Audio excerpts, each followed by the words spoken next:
Dan kalau kita membicarakan aset ibadah, khususnya sedekah, tentu dari setiap individu kaum muslimin atau orang-orang beriman itu sudah pasti dia punya aset ibadah.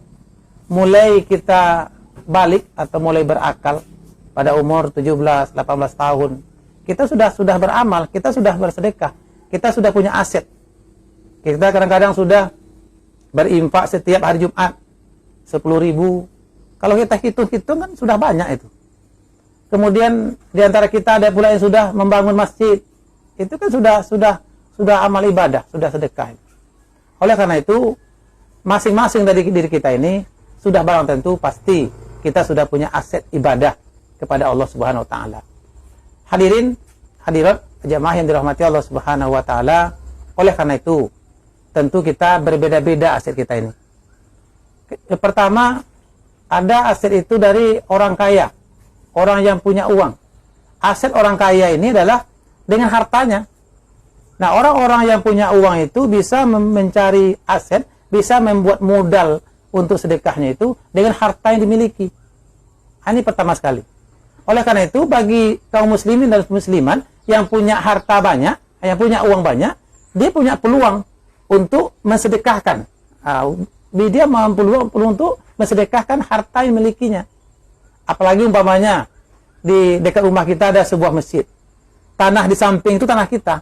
Ini orang-orang yang punya tanah ini, dia punya peluang besar untuk beribadah, khususnya bersedekah. Karena tanah yang di samping itu punya dia, dan tidak bisa orang lain untuk mensedekahkannya, mewakafkannya ke masjid. Ini peluang orang-orang kaya ini. Dia besar peluangnya untuk bersedekah di jalan Allah Subhanahu wa taala. Oleh karena itu, kita perlu orang-orang kaya ini perlu dia perhatian yang penuh terhadap perkembangan agama Allah di atas permukaan bumi ini. Ini yang pertama. Yang kedua, bisa juga aset ibadah itu kita perbuat dengan cara ilmu pengetahuan, dengan bil ilmi. Orang-orang yang pintar itu seperti sarjana agama, kemudian dia bisa bertausiah, bisa menyampaikan ilmu agama itu kepada orang lain. Itu ladang amal dia untuk bersedekah.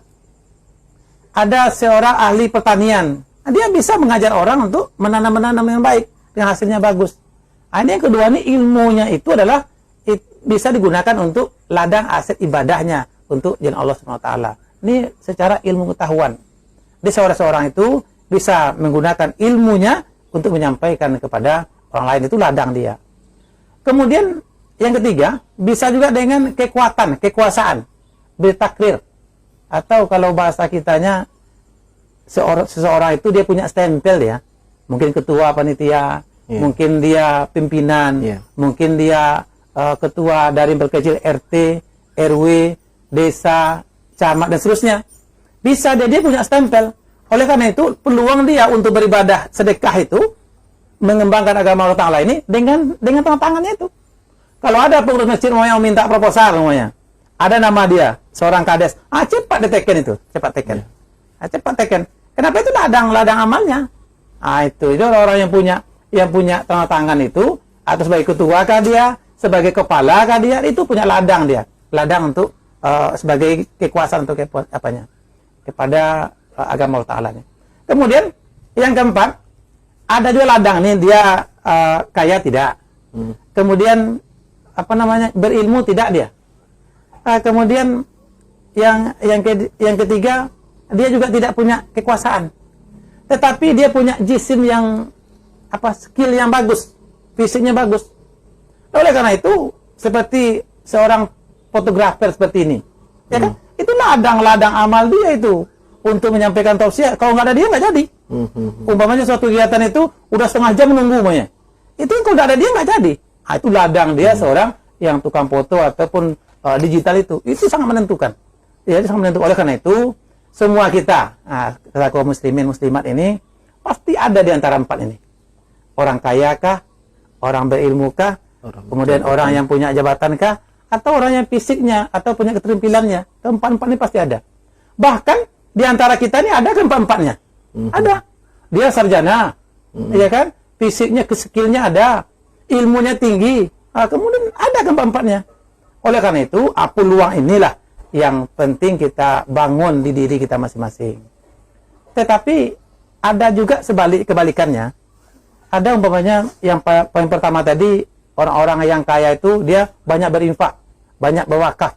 Di baliknya, nak mau dia kikir dia.